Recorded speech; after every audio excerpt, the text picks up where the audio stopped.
Welcome back to Beast... Sorry. Hey man, wait for me, you know? I'm part of this whole thing too. Welcome back to the Best Buds Beastie Beast Machines Monday. He's your host. Decepticon Doug. I'm your other host. Predacon Paul.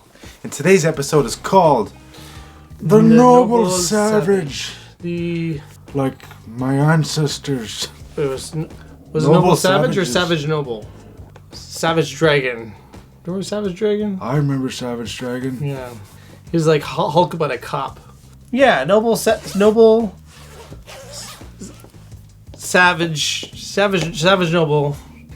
There's a big floating head in the sky. It's Megatron. Well, actually, they think it's Megatron. They're like, Megatron! It's gotta be Megatron.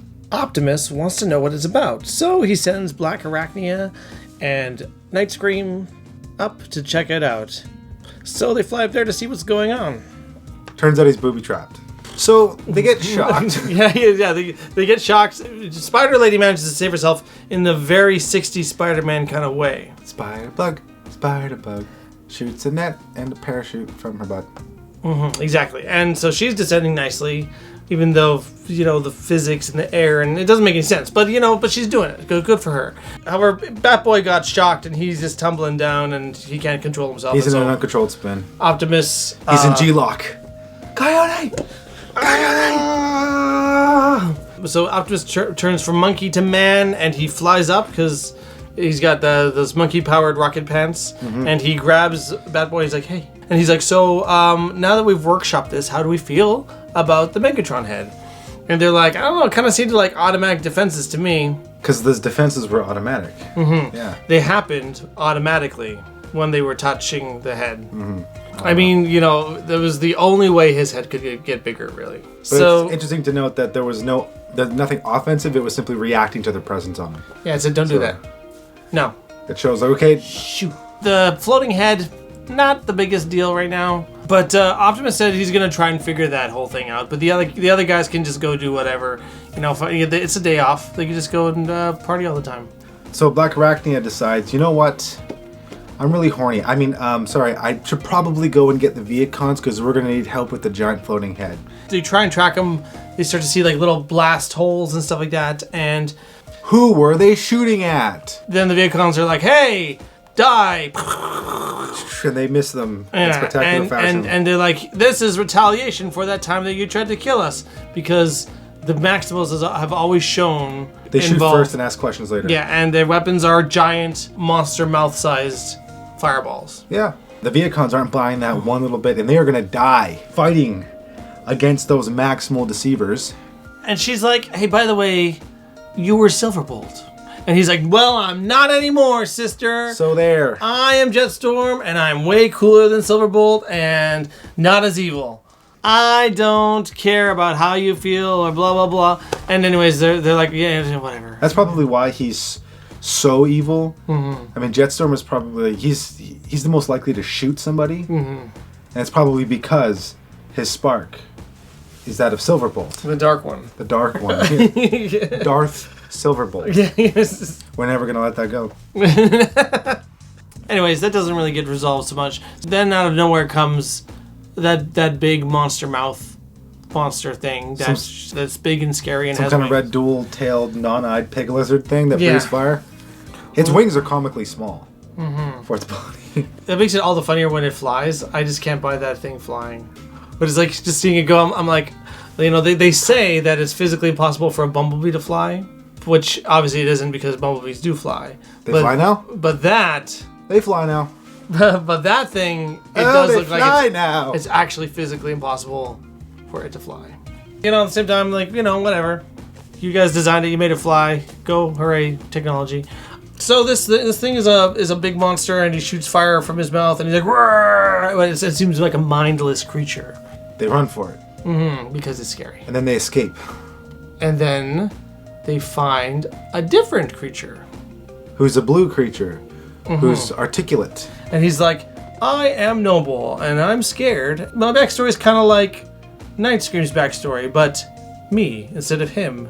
And all the Maximals are like, wow. I saw a blue wave or a green wave or something. I fell down a hole, and then nothing. I came out, and I'm this creature that you see before you today, and definitely not something else entirely. And they're like, yeah, do you want to be friends? And then Jetstorm is like, kaplow, kaplow. And he's like, and then they turn around, he's gone. Yes, and they're like, where did he go? Was he really there in the first place? Maybe or was that just a representation of our subconscious trying to tell us that we need to hide because something is happening right now?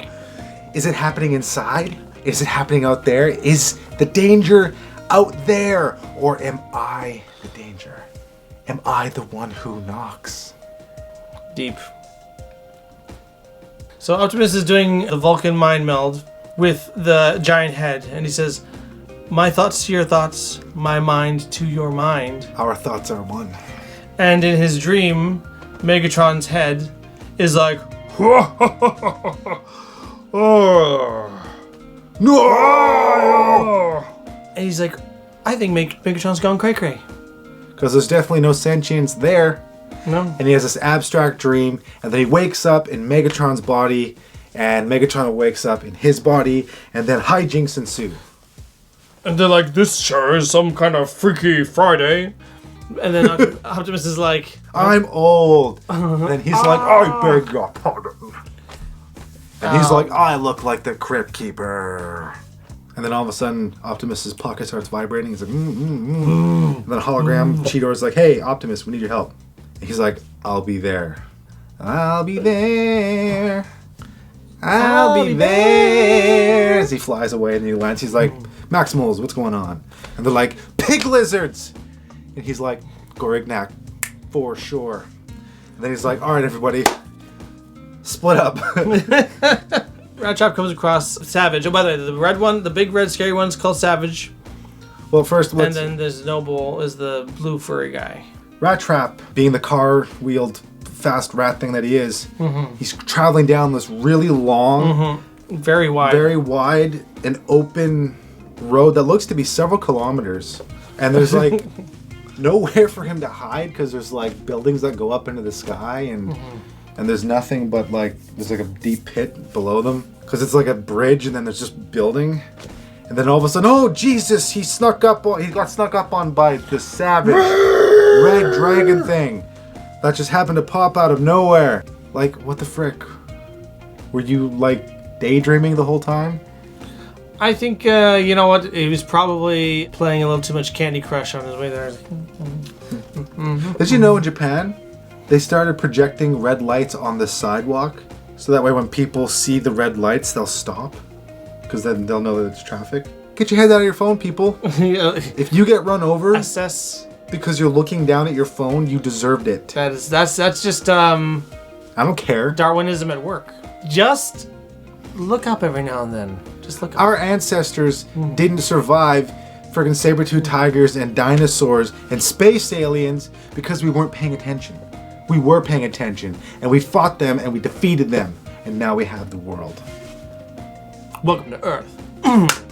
They kind of herd the savage beast. Like, they don't really, like, attack him. They just kind of herd him into a place where he's surrounded. And he's actually not so bad once you get to know him. If you give him a little belly rub, throw him some treats, he warms right up to you. Keep bacon in your pocket, just like in that movie As Good As It Gets. In fact, one time, Cheetor was eating his ice cream cone, right? And he shared it with the savage beast. And passed it back and forth. It wasn't just any ice cream, though. It was a Mega Shakes Mega Protein Cone. He needed that protein. Healthy and a treat. You're going to win over the pig lizard. And then they're like, well, now you're safe and you don't need to be afraid of us. And then the bat guy's like, hang on a second, Optimus. I've got this. I got this. Whoa. And basically, he goes, boop, onto the monster's nose, and the monster transforms into Noble, who's like, whoa, I'm a good doggy. So then he's like, well, thanks guys for saving me and turning me into a blue guy, but just so you know, I can't control the monster within. As Cheetor said, he could destroy all of Cybertron. Yeah. So we gotta watch out. We'll get to that. He's like, this monster, it sometimes hulks out of me, and I am like, where am I? Am I a were dragon? And they're like, well, I guess we'll find out in the next episode. Oh no! And then we ended it. So yeah, that's Noble Savage, or Savage Noble. Who gives a shit? It's so Predacon Paul. What'd you think? When this episode was over, I was quite happy. Yeah. Like I said to him after watching the episode, hate is such a strong word. Perhaps savagely dislike. I'm noticing similar issues. In fact, actually, not even similar issues, but even more so of the same issue that was in the last episode, where there's just not enough story to fill the episode. And again, it's only 22 minutes, so they're going through the same motions over and over again of like, here's monster, here's happy monster. Okay. Here's mean monster, here's happy monster. We're going to start right off at the beginning. Okay. Sure. The episode starts where the last episode ended, on that massive cliffhanger, because the giant head that we obviously really care about is floating above the city, and it's now looking down at them. And then nothing happens.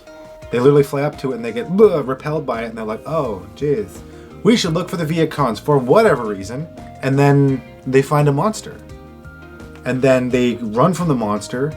And then they decide that this thing's too dangerous to be kept alive because it is a threat to all of Cybertron. It's true. Cheetor does say this thing could destroy the planet. And I'm like, well, I mean, I don't know about that, Cheetor. Come on, man. Okay, this thing could destroy maybe a few buildings that aren't occupied right now. You know, it's like what is it actually? If you're not chasing it, what is it actually a danger to? Exactly.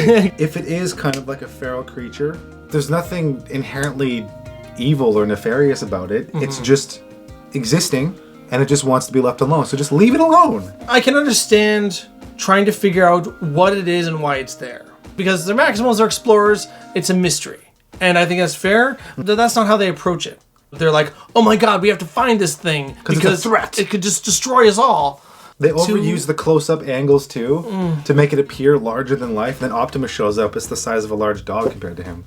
It's like, okay. I feel like it's inconsistent in the sizing. It was like, I don't know how much of it is angles versus how much of it is just not using the models properly.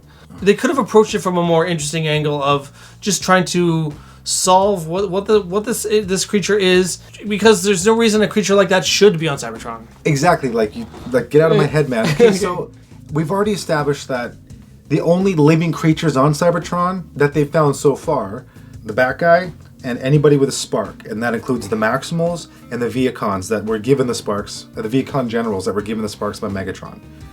We don't know where Megatron is. So there's like a handful of living creatures on the planet, and then there's this pig lizard thing. Very interesting. Let's figure out, like you were saying, where it came from. There could be more pig lizard things. They could be feral versions of Maximals who were just stuck in their beast modes for too long, kind of like in the episode Feral Scream. Feral Scream? Rectifier Coil. Oh, Call of the Wild. Call of the Wild, yeah. That would have been a much more interesting concept. Mm-hmm. A bunch of Maximals who just happened to be transformed, but they didn't know how to I am transformed. And so they end up having to wrangle them in. That would be really neat. I mean, without a Tigertron there to like help them figure out their inner demons. We were given a paradise. Ah, the paradise. That was trying to kill you. But I think that the angle that they took with this savage beast, it seemed contrived. Yeah. I like the character of Noble. What little we do get to see of him, he just seems like this docile like guy. But the thing is, they also just kind of reused flashbacks from Night Scream's origin story, and so there's also kind of a missed opportunity there to actually like give it more than that. But I guess we'll have to, as we learn more about Noble, we'll have to discuss that more in another episode. It's just the fact that the story goes through so many of the same motions in the same episode. They ran and they hid, and then like 3 different times the Viacons were like, now we're here to mess things up. Oh, we got shot. Yeah. And then they're like, okay, well, they're gone, and then they'll come back and then get knocked away again. We're blasting off again like Team Rocket. And then they were chasing or being chased by the pig lizard, and then it was gone. Like 3 times. It was just way too much of the same thing. And it's like, well, why didn't you... It's 22 minutes. It's all you need is a beginning, middle, and end. Anything you liked? No. The story didn't go anywhere. They didn't show anything. Okay. Contrived is the word of the day. Well, one thing you did say that you did like while we were watching it is you liked the fact that when Optimus came in, he kind of took control of the situation. Actually, he actually directed the story. Yeah, or directed the Maximals in a way. It's kind of like the whole concept of like the leader coming in and bringing unit cohesion to the troops. Mm-hmm. You know, here comes the general, all right, and then he musters the troops and he gives everyone a singular focus and a goal, as opposed to just sort of like trying to figure out what's going on. It's the whole big picture thing. Mm-hmm. You know, in Star Trek, you see it every time either Captain Picard gets there. There's sometimes things that occur, but then the captain shows up and then everything's going to be okay because the captain's got this. They did a really good job of doing that in this one, where it was kind of chaotic at first, and then Optimus shows up and then he's like, okay, so here's our objective, go. But it was silly to have everyone just split up into separate directions. I think so too, especially since like when Rat Trap, being the most defenseless of them all, is the one who finds him. Because Rat Trap, instead of attacking it, he kind of hid. Yeah. So it established that the creature wasn't hostile; it was more defensive. Yeah. Just like the floating head. Oh. So he wasn't attacking; he was being more defensive. Like, hey, stay away from me! I'm dangerous. And then stuff. I'm trying to think if there's anything else I liked. I hate to be mean, but really there isn't that much. Well, there isn't anything to the episode. Nothing happened. They found a new guy. They never even came to a conclusion with the giant floating head. It's just there. It's like they're holding off and go, okay, here's the giant floating head. We're going to put it right here because we don't quite know what we're going to do with it yet. Look, a new character. Kids will love that stuff. So there's a new doggy bot. Actually, I don't even know if he's a bot because he transforms into another organic creature. They have a new doggy, which is kind of cool. You know, which is always good. It's always good to get a new doggy on the team. The floating head mystery remains. So that's kind of where we left up. So we're in a slightly different position than where we left off, where there's just a new character. The episode was gonna go somewhere because Optimus was trying to find Megatron in the head, but then he's like, oh, I guess I just gotta take this other call. And then he goes, and he's like, there's this other episode happening over here. I should probably address that. And so he goes, and then he finishes that episode, and then he's like, oh shoot, I left the other episode on hold. I'll have to call back later. And that's where we're at. And so then what's gonna happen? So the one thing I do like, okay, so I think the writers must have accepted the fact that the Viacons and the Viacon generals aren't really that big a threat. So they're really leaning into the comedic relief here. So I do kind of appreciate the fact that when they get together with the Maximals take everything so seriously, but the Viacons are such caricatures, especially Jetstorm, who's just so... He's always just up here, and him in Overdrive or whatever, or Thrust are just like... Just they're buddies, you know, to the end. And they got each other's back, and I kind of like that. That they're always together. I got you. But they're always in there like bashing heads with the Maximals, and I think that's fun. It's a really fun aspect of this. They're not shooting at each other, now they're frenemies, and they're always talking crap to each other. Okay, so after a little bit of deliberation, just a little bit, we're going to give this half a floating head that doesn't really do anything. See, we've already done more with this floating head than the episode did. Ultimately, it's just that nothing happens, and I mean, we do get introduced to a new character, but like, just a little. I don't know. It doesn't feel like there's much really put into the story, and it just goes all through the same motions, and it's just, you know, we're not feeling it. We're not feeling the love. But maybe next one will be better. If you agree, put a thumbs up. If not, still put a thumbs up. Yeah, talk to us. Share with us why you think maybe this deserves better, or maybe you're like, sorry, you guys are right. Yeah. Let's chat about it in the comments down below. Tell your mom. Tell your mom.